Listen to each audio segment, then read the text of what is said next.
10 e pedir para que possam abrir as vossas Bíblias no livro de 2 Reis. Amém? 2 Reis, no capítulo 4, a partir do verso 25. Amém? É motivo de grande alegria poder mais uma vez estar aqui, né? Muito nervoso, como sempre, né? Trazer a palavra do Senhor é sempre um motivo de grande alegria, mas também de grande temor, porque a gente sabe que da palavra do Senhor não se pode tirar nem acrescentar nenhuma vírgula. Então, que o Senhor possa estar me guiando nesta tarde para falar com os irmãos, que como foi falado, né, mais cedo, aqui já foi falado nesta tarde, que nós somos escolhidos do Senhor para estarmos aqui. Que privilégio é poder ser escolhido pelo Senhor, não é verdade? A pessoa que deveria estar aqui e que não está, eu vejo como uma pessoa que não pode ser uma pessoa bem vista aos olhos do Senhor, porque um momento como esse é um momento em que o Senhor separou para falar conosco aquilo que Ele separou, né? Ele já separou uma palavra para cada um de nós que estamos aqui, e se nós conseguimos chegar até aqui, foi porque o Senhor nos selecionou, nos preparou para estar aqui. E aqueles que não puderam estar, claro que tem os casos, né, e que houve um motivo maior para não estar. Mas aqueles que poderiam estar e não estão, eu acredito que eles não foram pessoas escolhidas pelo Senhor, e isso é triste. Né? O que eles estão fazendo? Que o Senhor não está se agradando, como foi falado na palavra hoje aqui, né? Da oferta de Abel e de Caim. O Senhor, ele se agradou da oferta de Abel, porque Abel, ele selecionou o melhor para o Senhor. Ele escolheu o melhor que ele tinha, com coração grato ao Senhor. E Caim não. Caim pegou a primeira coisa que viu pela frente, e o coração do Caim, ele não estava voltado para agradar ao Senhor. Ele queria alcançar alguma coisa com aquela oferta. Então aquilo não agradou o coração de Deus. A mesma coisa é as pessoas que poderiam estar aqui e que não estão. Elas não estão agradando o coração do Senhor. E o Senhor, ele deixa isso bem claro e muitas das vezes ele já falou quem são os escolhidos dele para estar nessa obra, né? Poderíamos estar em mais pessoas, sim, poderíamos. Mas Deus sabe de todas as coisas, Deus sabe quem ele escolhe, e Deus fala com quem ele quer, não é? Então, se nós estamos aqui nessa tarde é porque o Senhor separou algo para nós. E aproveitando os irmãos, né? 2 Reis, no capítulo 4, no verso 25, vai nos dizer: Partiu ela, pois, e veio ao homem de Deus, ao Monte Carmelo. E sucedeu que, vendo-a, o homem de Deus de longe, disse a Geazi, seu moço: Eis aí a sunamita. Agora, pois, corre-lhe ao encontro e diz-lhe: Vai bem contigo? Vai bem com teu marido? Vai bem com teu filho? E ela disse: Vai bem. Podem se assentar. Essa história é uma história muito conhecida, né, da igreja. E essa passagem, ela me chamou muita atenção, porque quando a sunamita, ela teve o desejo no coração de fazer um canto ali para que o homem de Deus pudesse repousar das suas viagens, né? Porque naquele tempo, para uma pessoa ir de um município a outro, de uma cidade a outra, eram dias e dias de caminhada. E ela, conhecendo que aquele homem era um homem de Deus, ela sentiu no coração de fazer ali na casa dela um quartinho para ele, com uma cama, uma mesa, uma cadeira, um candeeiro, para que ele pudesse ali fazer uma refeição e descansar das suas viagens. E aquilo ali agradou o coração do Senhor, né? E o homem de Deus, ele queria, de alguma forma, recompensar aquela mulher. Mas por ela ser uma mulher de posses, né? Uma mulher que era bem casada, que tinha de tudo, ele não via maneiras de recompensar aquela mulher por aquilo. Apesar de que a Bíblia não fala, mas eu acredito que aquela mulher, ela não fez aquilo por receber nada em troca, né? Ela fez aquilo porque ela sentiu no coração de ajudar o próximo, né? E quando ele ficou com aquele na cabeça de o que fazer para aquela mulher, o que fazer, foi quando o seu moço, né, o Geazi, falou para ele: meu senhor, eles são um casal já um pouco de idade avançada, ela e seu esposo, e eu vi que eles não têm filhos, então talvez um filho seria do bom agrado, né? E numa dessas viagens dele até essa casa, ele prometeu para ela que daria um filho, e ela disse que não queria, né? Que não precisava daquilo, que não era algo que ela estava buscando, e pediu, né? Não minta para mim, porque provavelmente alguém já havia prometido algo desse tipo para ela. Às vezes ela já estava conformada em que ela não iria gerar, né? Que aquele milagre de ser mãe não fazia parte da vida dela. Então ela devia estar acostumada, né? Devia estar conformada com aquilo e feliz com a vida que levava, né? E quando ele prometeu ela e que se cumpriu aquilo, que ela estava com seus filhos já há um bom tempo. A Bíblia não nos fala a idade mais ou menos da criança, mas já era uma criancinha assim de uns 5 anos, acredito, né? E aquela criança veio a ficar enferma e vir a óbito, né? Uma criança que ela não pediu, que provavelmente ela deve ter desejado aquela criança no período da sua vida, mas não naquele momento em que ela encontrou, em que ela fez aquela benfeitoria à vida do homem de Deus. Não foi isso que ela pediu, não foi por isso que ela fez, né? E o Senhor recompensou ela com aquela criança. E nesse momento, quando ela vai ao encontro dele, é porque o filho dela já havia morrido. Mas dentro dela não morreu a esperança, porque ela não pediu e ela acreditou que se Deus deu para ela aquela criança, o fato dele estar morto não significava que ela tinha perdido o filho dela. E nesse momento eu acredito que ela foi de uma mulher assim, de um autocontrole muito grande, porque você imagina você ter um filho, um único filho, você vê aquele filho morrer e você ter sabedoria, discernimento, calma, para ir atrás da pessoa que foi responsável por aquela bênção, né? Porque o homem de Deus, ele foi uma ponte entre o Senhor e ela, né? Deus usou a vida de Eliseu. A vida de Eliseu, né? Para abençoar ela com aquela criança. E quando ela foi ao encontro dele, que ele viu ela de longe, ele pediu para que o moço fosse ao encontro dela, né? Para ver o que tinha acontecido. Por que ela vinha daquela forma. E quando o moço perguntou, vai bem a sua casa, vai bem seu esposo, vai bem seu filho? Ela disse, vai bem. E olha o tanto que é forte isso, né? O filho já estava morto, mas ela profetizou na vida e disse, vai bem. Porque muitas das vezes, o que acontece na vida da gente? A gente está passando por lutas, por problemas, por dificuldades, e pessoas vêm ao nosso encontro para perguntar como estamos. E às vezes a gente já desaba ali mesmo, tá ruim, meu marido tá isso, meu filho tá isso, tá faltando isso lá em casa, tá faltando aquilo outro lá em casa, e a gente só conta testemunho de derrota. E que espécie de crente somos nós, né? Se nós não confiarmos no Senhor e quando alguém nos perguntar como estamos, nós afirmarmos com toda certeza, estamos bem, né? Temos que ter sempre a certeza de que por mais que a situação esteja difícil, esteja desfavorável, você não veja saída. Para nós, no nosso olho carnal, na nossa visão limitada, está tudo ruim, está tudo indo mal, está tudo dando errado, mas para o Senhor não. É porque é no impossível que o Deus age. É quando a gente tira a mão e fala assim, Senhor, eu vim até aqui, porque até aqui eu conseguia. Daqui em diante é com o Senhor. É nessa hora que Ele pega e Ele vai agir nas nossas vidas, né? Porque de que adiantaria a gente servir um Deus que é todo poderoso, um Deus que tudo vê, tudo sabe, tudo sonda, tudo é capaz de fazer com uma só palavra. Deus trouxe a vida, tudo, né? Deus transformou o mundo com apenas uma palavra.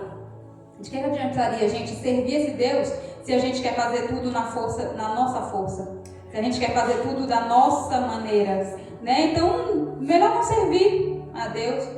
Porque se a gente não confia de que Ele vai mudar a nossa situação, de que Ele vai operar um milagre na nossa vida, então por que estamos aqui? Por que estamos buscando, se no fundo a gente não acredita? Então quando a gente passa a frequentar a casa do Senhor, a congregar, a estar numa igreja, é porque a gente acredita no Deus que a gente serve. A gente é conduzido ao Senhor, para a casa do Senhor, não pelas nossas necessidades. A gente tem que buscar a Deus para que a gente possa realmente ter uma intimidade com o Senhor, ter um relacionamento com o Senhor, e não apenas pelas bênçãos que Ele tem para nos dar, porque elas virão, independente de como a gente está. Elas vão nos alcançar, elas vão vir até nós, porque essa é a vontade do Senhor. E ninguém pode impedir os planos de Deus para as nossas vidas, né? Então, se Ele já designou que na nossa vida vai acontecer tal coisa, independente das circunstâncias ao nosso redor, aquela coisa ela vai acontecer, porque a vontade é dEle. Quem faz é Ele. Quem opera as maravilhas, quem sabe a forma de trabalhar, a forma de agir, é o Senhor. Então, quando a gente vem à casa do Senhor, a gente tem que vir com o coração puro, com o coração buscando apenas estar na presença do Senhor. Como foi falado aqui, né? Como é bom sentir a presença do Senhor quando a gente chega na casa do Senhor e a gente se sente abraçado pelo Espírito Santo. É isso que a gente tem que buscar na casa do Senhor, é a presença dele. Não é o que ele pode fazer por mim ou o que ele vai fazer por mim, mas é poder estar na presença do Senhor. Davi, quando ele pecou contra o Senhor e que o Senhor revelou o pecado dele, ele pediu para o Senhor que o Senhor tirasse tudo da vida dele, mas que não tirasse a presença, porque a presença do Senhor é o que tem que ser mais importante nas nossas vidas. A presença do Senhor, estar na casa do Senhor, buscar a Deus, amar a Deus sobre todas as coisas, ele tem que estar acima de qualquer coisa, acima do nosso esposo, acima do filho, acima de um pai, de uma mãe, acima de qualquer coisa, porque pessoas mudam, pessoas se vão, pessoas morrem, pessoas nos abandonam, pessoas nos frustram, pessoas nos traem, mas o Senhor não. O Senhor, aquele que deposita a sua esperança, a sua confiança no Senhor, ela nunca será decepcionado, porque o Senhor não nos decepciona. Nós somos falhos, nós somos errantes, né? Nós muitas das vezes, como a Raíssa falou, às vezes a gente está fazendo a obra e está reclamando. A gente é assim, nós somos falhos, nós somos, muitas das vezes a gente se pega julgando um irmão, mas o importante é quando a gente querer abrir a boca da gente para julgar alguém, o Espírito Santo nos incomode e que a gente sinta que aquilo ali é errado e que a gente se feche. Muitas das vezes já aconteceu comigo, de eu às vezes querer comparar a vida de alguém, eu querer julgar a vida de alguém, aí eu, Jesus, perdão Senhor. Quando a gente sente que aquilo que a gente está fazendo é errado, que aquilo desagrada o coração do Senhor, a gente sente. Quando a gente tem um relacionamento com o Senhor, quando a gente está focado em fazer a vontade do Senhor, estar na presença do Senhor, a gente entende o que é errado, o que é certo, e ele nos incomoda. Então, a partir do momento que a gente não sente mais esse incômodo e que a gente começa a falar da vida dos outros, julgar os outros, a preguiça começa a bater, não quer mais fazer a obra do Senhor, é porque o Espírito Santo já não está mais habitando na gente. E isso é triste, porque quantas lutas a gente já está vindo lá de trás, né? Lutando para seguir os caminhos do Senhor, para fazer a obra do Senhor conforme tudo que ele tem feito nas nossas vidas, tudo que ele tem nos pedido, tudo que ele tem nos colocado nas mãos para fazer, e de repente assim, de uma hora para outra a gente desvia, né? A palavra diz que mais vale o final da vida, o final da caminhada, do que o início dela, né? Então que a gente possa ter isso sempre em mente,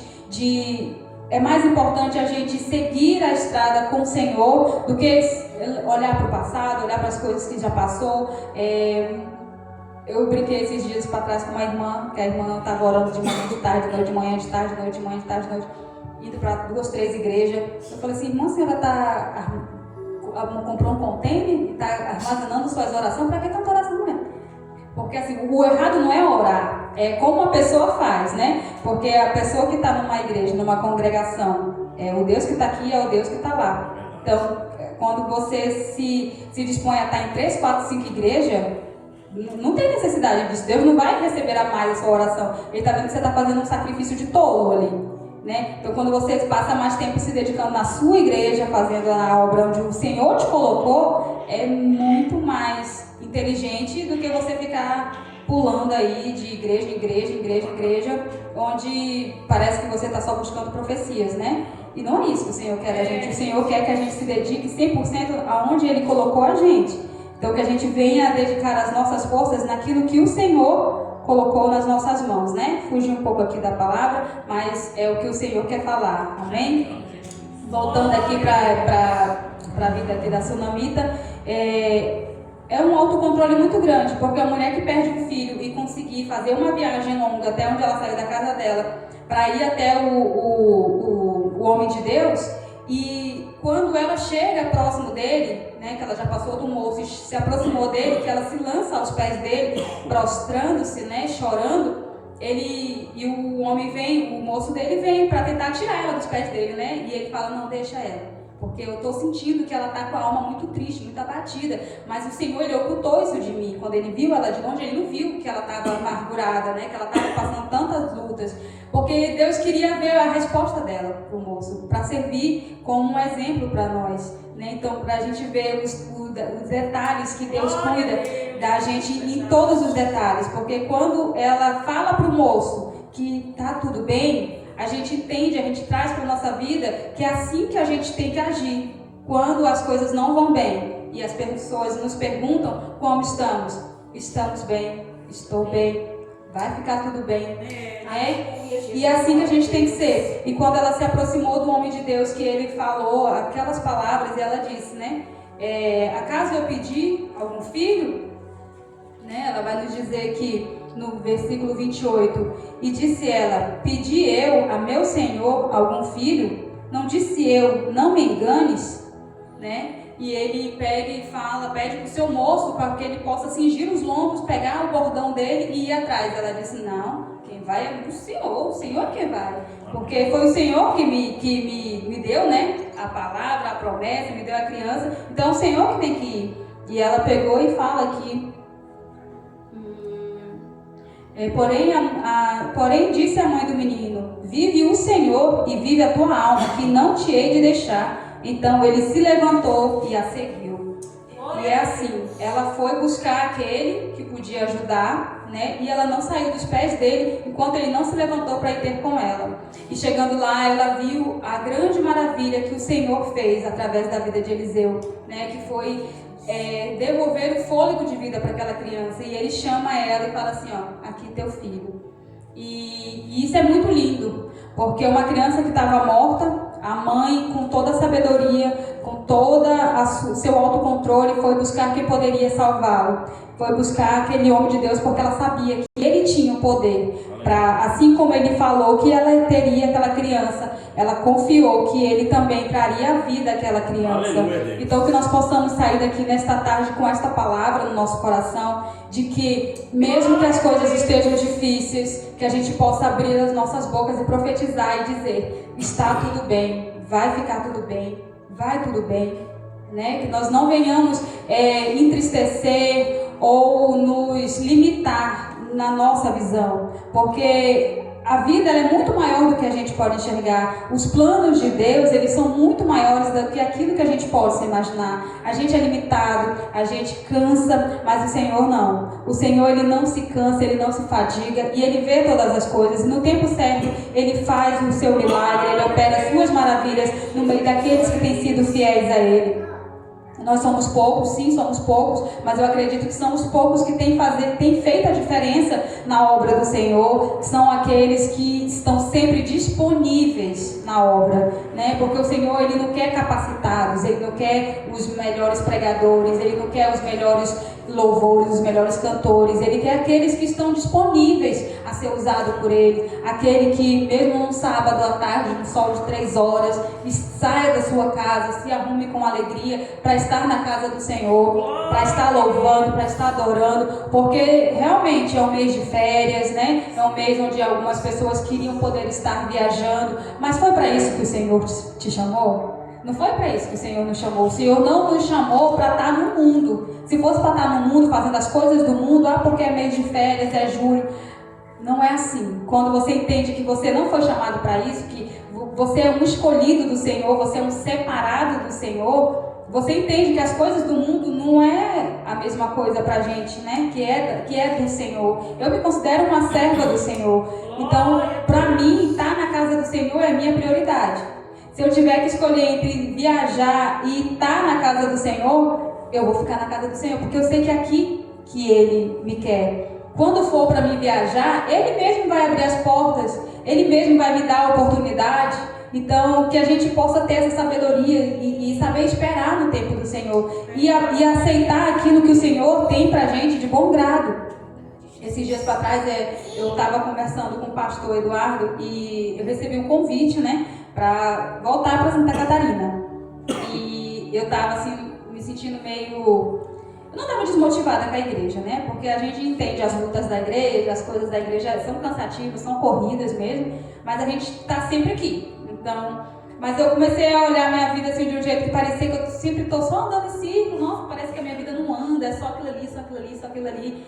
E eu conversando, né, com o Senhor, eu falei, Senhor, nossa, eu estou me sentindo tão entediada, eu estou me sentindo tão, sei lá, desmotivada, né? Não quero abandonar a obra, jamais, não tenho desejo no meu coração de abandonar a obra, mas eu queria um renovo na minha vida, eu queria uma novidade, eu queria um trem, né, na minha vida. E recebi o convite para ir para Santa Catarina, né? Ó o convite. Tô construindo aqui uma kitnet, tal, assim, assada, minha amiga. E o convite dela, eu sei que foi do coração dela, não foi por maldade ou usada pelo inimigo para me desviar, não. É porque assim, a gente tem uma amizade muito grande, né? Eu gosto muito dela, ela gosta muito de mim, e ela que me queria ter próximo dela, eu também queria estar perto dela. E ela falou assim, nossa amiga, vem sim, vai dar certo, eu tô construindo assim, eu vou mobiliar todinho lá, aí quando você arrumar um emprego, você pode pagar aluguel, né? Mas por enquanto eu vou te ajudar.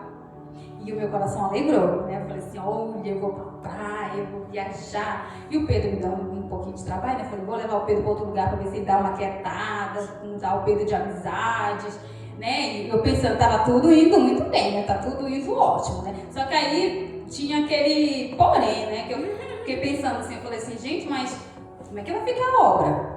Né? Porque somos poucos, né? Eu fico responsável pela mídia da igreja, pelos cartazes da igreja, ajudo as irmãs na decoração, ajudo as irmãs no mutirão. Às vezes as irmãs têm que ir lá pro comércio para fazer compras e eu sou a pilota das irmãs.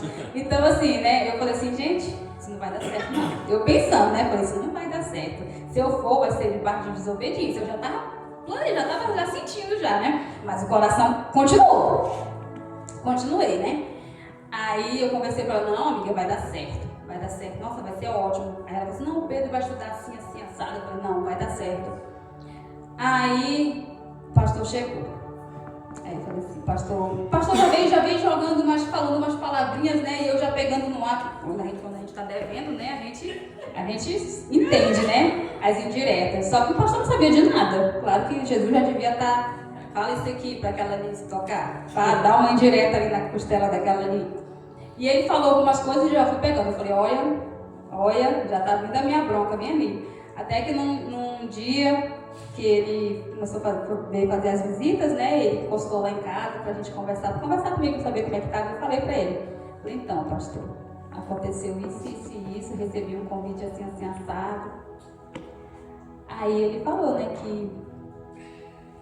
Você tem certeza disso, minha irmã?